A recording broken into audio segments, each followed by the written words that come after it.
During the past year, the Executive Board of the Connecticut Recreation and Parks Association established its first Hall of Fame committee.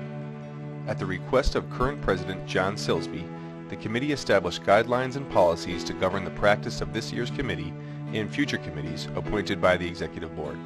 To date, nominations have been solicited and the first inductees are presented to you today for their service to our profession and to the Connecticut Recreation and Parks Association.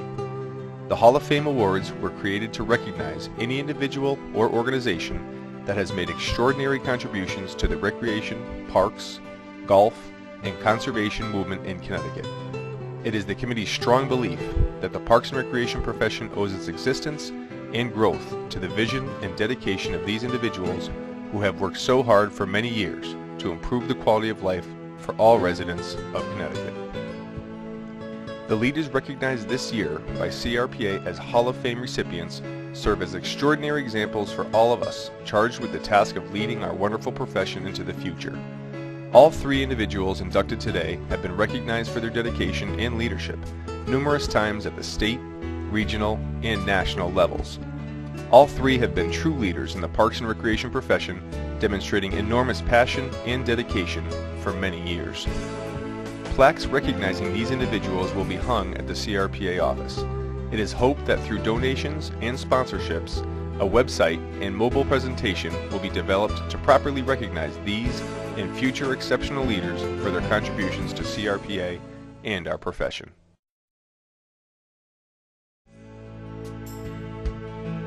The first of the three CRPA Hall of Fame inductees is longtime Branford Recreation Director Joe Trapasso. Joe Trapasso, affectionately known as Joe T., began his career in Ossining, New York, serving as an Assistant Director of Recreation for the New York Recreation Commission. Located 45 minutes north of New York City, Joe T. furnished his skills as a young recreation professional during his tenure with the Commission from 1945 to 1951. In 1951, Joe Trapasso made a decision that would affect the next 43 years of his life as he took the Director of Recreation position for the Branford Parks and Recreation Department. During the mid-20th century, Branford was moving to shed its previously thought of high-class resort image and subsequently took on many characteristics typically associated with the northeastern suburbs, including increasing recreational programs for its residents. At Joe T.'s induction into the first Branford Sports Hall of Fame in 1988, William Ahern, longtime New Haven Register sports writer, wrote, "It is doubtful that no one person has ever done more to promote Branford's good name throughout the nation than has our Superintendent of Recreation, Joe M. Trapasso." From his introduction in 1951, he found a cooperativeness that makes this hamlet unique. It was a monumental task he undertook, for he had to build on his dreams a new capacity for all forms of entertainment, not alone in athletics heretofore haphazardly organized. In a unique way, he demonstrated that he was realistic, he found fertile fields in Branford, and though enticements were far richer elsewhere, our dynamic man remained in the town he grew to love. He did it with a dedication to his own ideal. Be realistic, demand the impossible. During this illustrious career in Branford, Joe T. was known for engineering some major ideas for the Branford Recreation Department. Joe played an important role in the development of perhaps one of the country's most beautiful parks. Foote Park in Branford now offers a variety of recreation activities that did not exist before Joe T. was in office. Newly created tennis courts, softball fields, a Little League field, lit jogging and walking paths, an outdoor amphitheater, lit basketball court and playgrounds were all created under the supervision of Joe Trapasso. Joe T. also had his hand in the improvements to Veterans Memorial Park, Hammer Field, playgrounds at Stony Creek and Short Beach, along with the creation of various other recreational facilities in Branford. Joe T. won numerous professional awards while in Branford, including the CRPA Distinguished Service Citation for Outstanding Leadership, CRPA Past President Award, Branford's First Citizen of the Year Award, and was the first person to be inducted into the Branford Sports Hall of Fame. Personally, Joe M. Trapasso was noted for his smiling face and his boisterous Italian greeting of "Buongiorno." Professionally, Joe T. was known to be a taskmaster, a person who set high standards, demanded perfection, loyalty, and an individual who praised loudly and blamed softly. He was known to have a unique ability to select men and women to do what he wants done and was a great delegator of responsibility. He was a passionate individual up until his passing in March of 2003. Joe is married to the former Betty Ann Sliney for almost 50 years and and was a father to 6 children: Anne, Patricia, Margaret, John, Betsy, and Jody.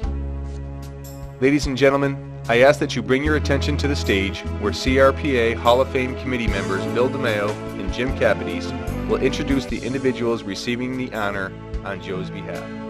Our second inductee into the 2008 CRPA Hall of Fame embodied everything that a recreation professional should strive to emulate.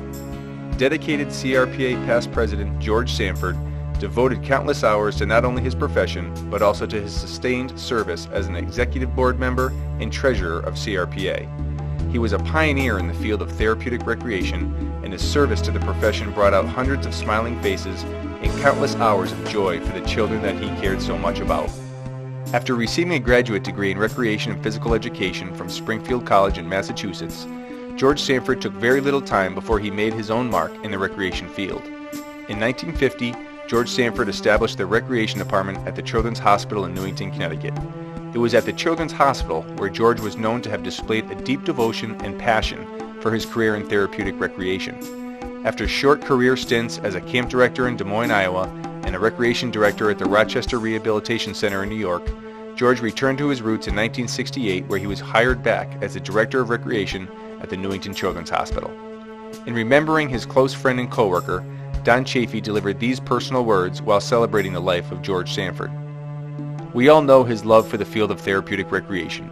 He spent more than a half of his life working with the children in that institution. He was an active member of the CRPA from 1968 through his retirement in June of 1988. He held every position possible in that association. He was the glue and continuity for the association business. He probably was the chairman of the Jabroni Award, and he's meeting with people right now trying to figure out who's going to get the next Jabroni Award. The list of professional affiliations and offices held by George Sanford is long and distinguished. He was a member of multiple associations during his career, most notably CRPA Treasurer from 1976 through 1988, CRPA President in 1974, founder and chairman of the CRPA Therapeutic Section, and a 12-year member of the CRPA Executive Board. Upon his retirement in 1988, he was recognized by his peers with a life membership to CRPA and the recipient of the annual special citation by the New England Regional Council of NRPA. George Sanford spent his career creating recreation activities for thousands of children in Newington. He was a caring individual that thought of everyone's happiness ahead of his own up until his passing in December of 1990 at the age of 67. He was a father of 3 children, Larry, Marge, and Ray, and he was a devoted husband to his wife Joyce. As Don Chafee put it, George's number one love was that of his family. There was not one day at work in the last few years that he didn't mention or get into a conversation about his family. Ladies and gentlemen, I ask once again to bring your attention to the stage where CRPA Hall of Fame committee members Bill DeMaio and Jim Capides will introduce the individuals receiving this honor on George's behalf. The third inductee for the class of 2008 CRPA Hall of Fame is R. Peter Ledger. Affectionately called General Ledger, Peter helped establish recreation departments all over New England and was a devoted member of CRPA and NRPA for over 40 years. He is remembered as a person who revitalized the parks and recreation culture in New Britain, Connecticut through his leadership and passion for the profession. The New Britain Parks and Recreation Department would not be as active and substantive as it is today if it were not for R. Peter Ledger and his professional guidance he offered to the employees who worked beside him. Peter Ledger's career began in 1958 after he graduated from the University of New Hampshire when he became a program director for the Framingham Community Center in Massachusetts. From there, it did not take long for people to notice Pete's skills as a recreational professional. He became the superintendent of recreation in Bristol Parks and Recreation in New Hampshire from 1962 to 1965. It was then in 1965 when Peter took a director's position for the Parks and Recreation Department in Groton, Connecticut, where he stayed for over 19 years. While in Groton, Peter was instrumental in developing recreational programs and facilities for Groton residents. He was so well thought of in Groton that they bestowed upon him the position of acting city manager from 1977 to 1978, and both the Groton Jaycees and the Elks Club awarded Peter with a Distinguished Community Service Award for his civic mindedness. In 1984, Peter decided to take on a new challenge when he accepted the director's position for the New Britain Parks and Recreation Department.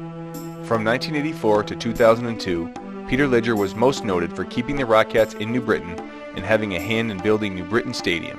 Peter was also responsible for coordinating international soccer matches at Veterans Stadium, the creation of the largest municipal skate park in New England, and developing numerous programs and events that are still around in New Britain today.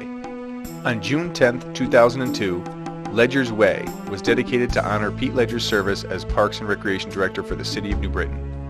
Ledger's Way is located at the top of the Frederick Law Olmsted designed Walnut Hill Park. It is an arch walkway to an urban trail that welcomes pedestrians to walk a path that starts in the heart of New Britain and easily connects to key educational, cultural, religious, and commercial points in the city. A metal sculpture resembling roses climbing a trellis designed by sculptor Joy Wilkie forms the entryway to the trail, reminiscent of rose gardens that formerly graced the area. The inscription on Ledger's Way reads, "Pete Ledger, a leader whose spirit and strength preserved our community parkland and elevated recreational programming excellence for the benefit of New Britain's diverse citizenry." R. Peter Ledger was known for having a unique passion for the parks and recreation profession. He received virtually every CRPA and New England Council award that is offered, and he is most noted for his leadership in APRS and as a member of the NRPA Board of Trustees. Peter was notorious for his New Hampshire ditties, as he had one for every situation. One of his most noted ditties was, "Don't tell me why you can't, tell me how you can." It is this particular ditty that defined R. Peter Ledger, as he encouraged his employees to do what they can to get the job done. He was legendary for his motivational skills, honesty, kind-heartedness, and loyalty to his employees. It is these very qualities that set him apart from others in the Parks and Recreation field. Ladies and gentlemen, your attention to the stage one last time as Bill DeMeo and James Capides introduce the legendary Peter Ledger.